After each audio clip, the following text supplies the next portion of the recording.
Hi everyone, it's Adam with Models Restoration, and today I have a video about flipping this set of nightstands. So this is just a set I found for like 30 bucks or something like that, and the first thing that I did was I wanted to rip the backer off of them. So I took the back off and I'm going to cut down a new one from a new sheet of plywood.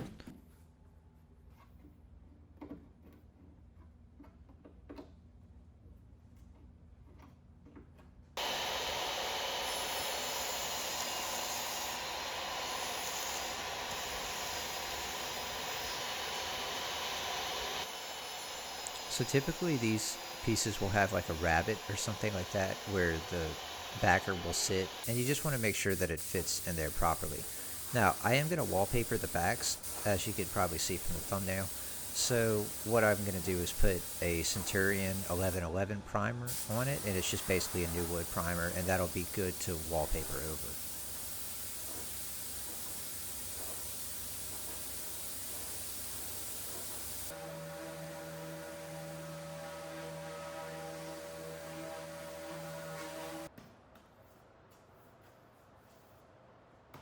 Every wallpaper is different, but for most vinyl backed wallpapers, the Roman 880, I believe it is pretty sufficient. And I'll typically just sand down whatever primer that I'm going to use to, 220, and I'll wipe it from dust, and I'll use a wallpaper brush for a paste brush, and then I'll just apply a layer to the piece that I'm going to wallpaper, and then I'll smooth it out with a wallpaper, and then I'll clean everything off with a microfiber. Some things like grass cloth, you can't actually get any paste onto the material itself. But most vinyl wallpapers, if you get any paste on it, you could easily just remove it with a damp microfiber. But you have to be careful because you don't want to oversaturate the wallpaper or it'll start to melt on you. But if you're going from using like a like a like a stick and a peel and stick wallpaper, you're going to notice a big improvement in the ability to kind of position the wallpaper and work it to the right place. It's just harder with peel and stick. I find that I'll never go back to peel and stick.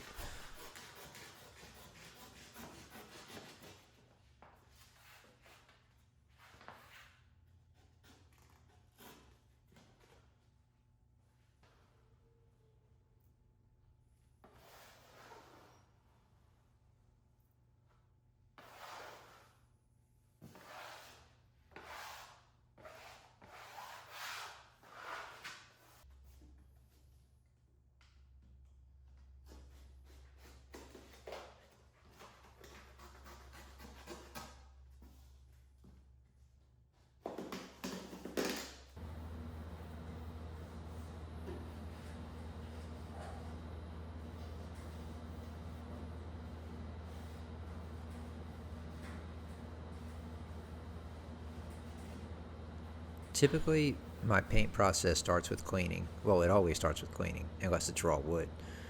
But for this particular situation, I wanted to use a different. I'm just kind of testing out some different cleaning methods to see if I could find something that's a little bit easier, but still degreases properly. I've been using the crocodile cloth, the paint prep, not the regular power scrub, but the paint prep ones. And I find that it works pretty well. I'm not sure if it's as good as just regular dish soap and water, but it seems to be working pretty well. I haven't had any issues with it so far. But it's just a convenient way to clean furniture that I've found if you go pick up those wipes and you just want to make sure that you rinse it off after you've done. And once I'm done with that, I'll start sanding with the Surf Prep Fine Pad, which is going to be around 220 grit. 180 is about the finest that I'll go. Any finer than that, and I mean any more like more aggressive than that, and you'll start to see sanding swirls, even in the primer.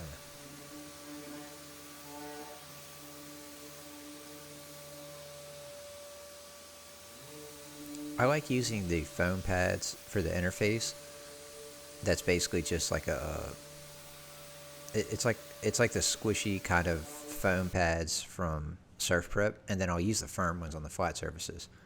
Now, I get a lot of questions about painting over different materials, and typically most of the furniture that you're going to see, particularly from vintage times, are going to be mixed materials. So they're going to have vinyl, chipboard, basically anything you can really think of. And a good water-based primer after sanding, like the Centurion 111, is going to work pretty well. Now, I did load it up in my airless, but I actually sprayed the first coat in a regular cup gun, but typically I'll spray it with an airless, like a 308 tip. And, you just want to apply a heavy enough coat to where you can get good coverage, but at the same time, you don't want to get runs. So just something to be careful of. Also, I do like to use the, what's it called?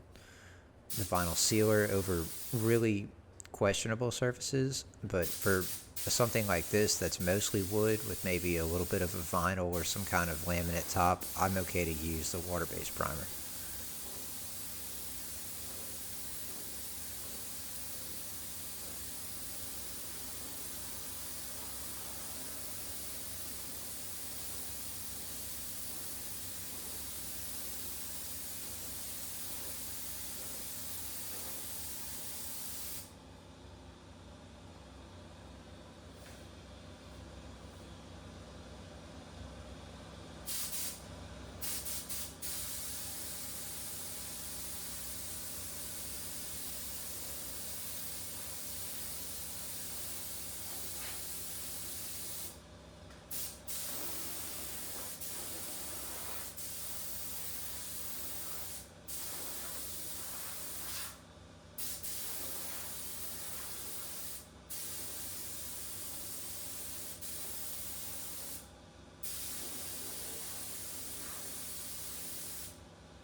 I primed all the drawer boxes, and this is using the same primer. I'm going to wallpaper the insides of the drawer boxes, so I guess you could mask off the inside if you wanted to, but I was okay to use this primer over this. I think it's fine for wallpaper. Obviously, there's no documentation from Centurion that says that you can't use it, but based on what I know about primers and the chemistry of it, I don't see any reason why you can't wallpaper over this. But it's just something to keep in mind if you're doing a bigger project. Might want to use something like a Roman 999.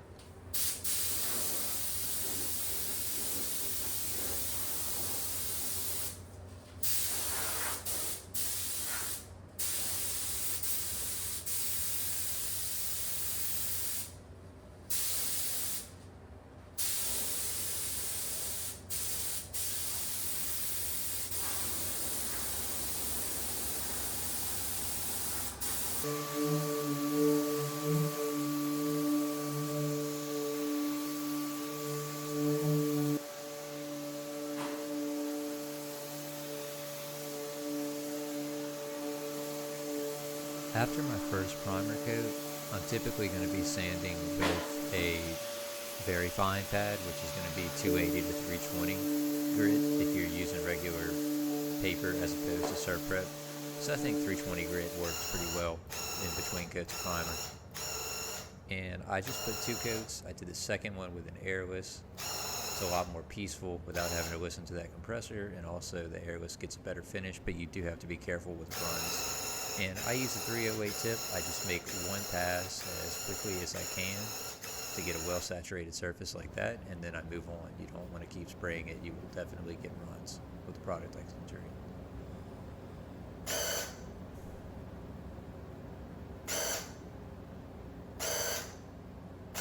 And this is actually my first coat of Centurion, the 1K product. It's a 1K acrylic, and it's in Studio Blue Green.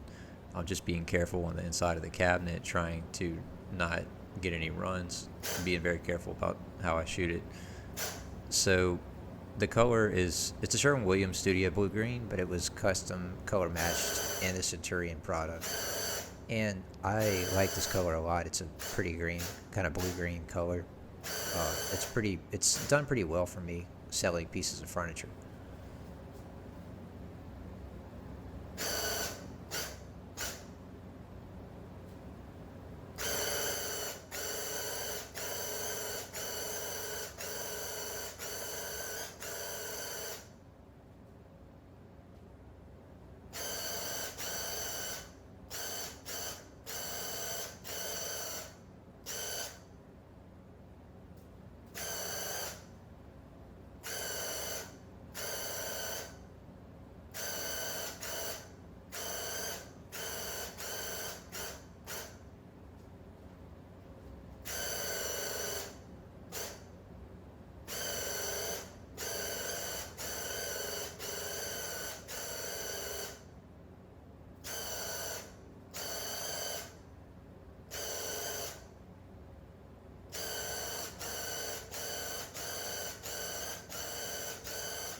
For sanding in between top coats, I'm going to be probably using Surf Prep Superfine, so that's going to be like 400 to 500 grit sandpaper. It's very smooth, and it helps to get a very good surface without burning through your top coats. Just a good place to start, but you could use something like 320 paper and probably be fine.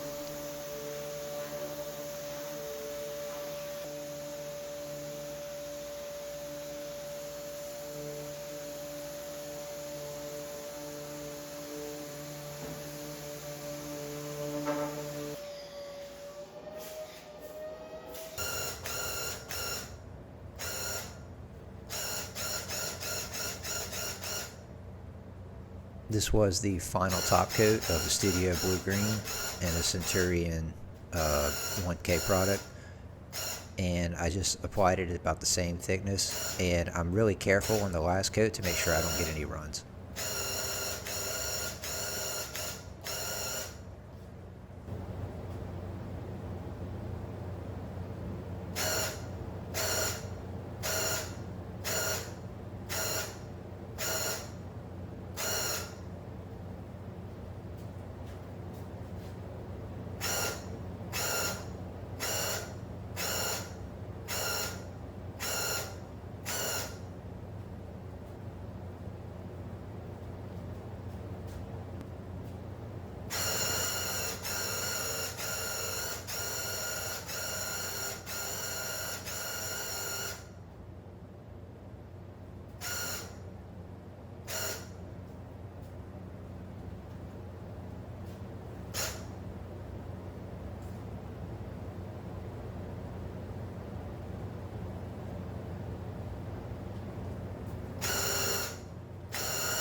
So if you remember from earlier, I have those wallpaper backs ready, and I just shot those in with some pin nails in the right position, and that's all I did with them.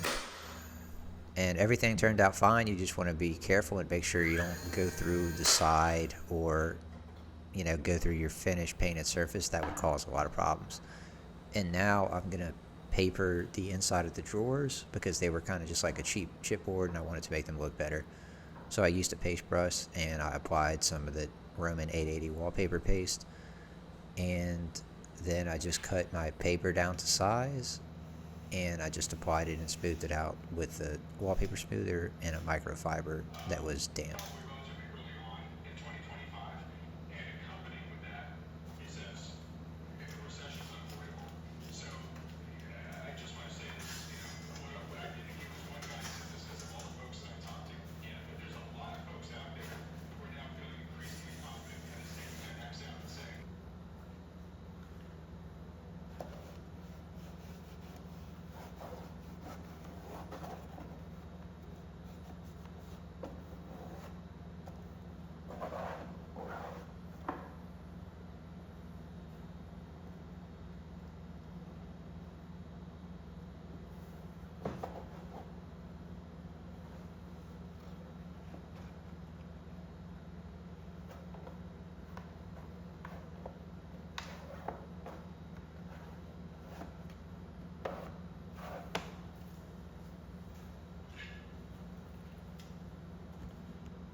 So one tip for cutting the wallpaper, you might be tempted just to use a knife and just try to cut it along that edge. You really want to apply pressure with something that's really straight and cut against that. Otherwise, you're going to risk dragging and tearing the wallpaper and having to start over again.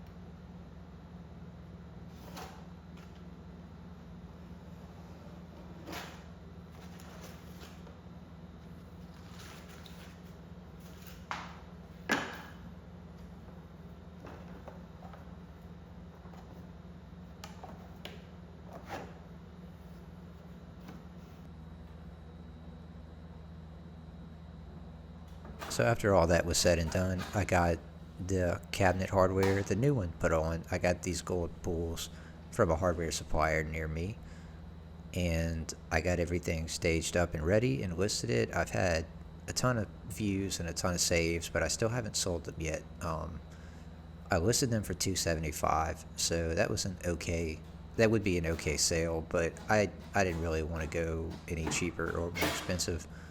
So yeah, they've got a lot of attention. They probably will sell soon. But anyway, thanks for watching, and please subscribe if you like this kind of furniture flipping and cabinet construction, refinishing tips and projects like that. And thanks for watching.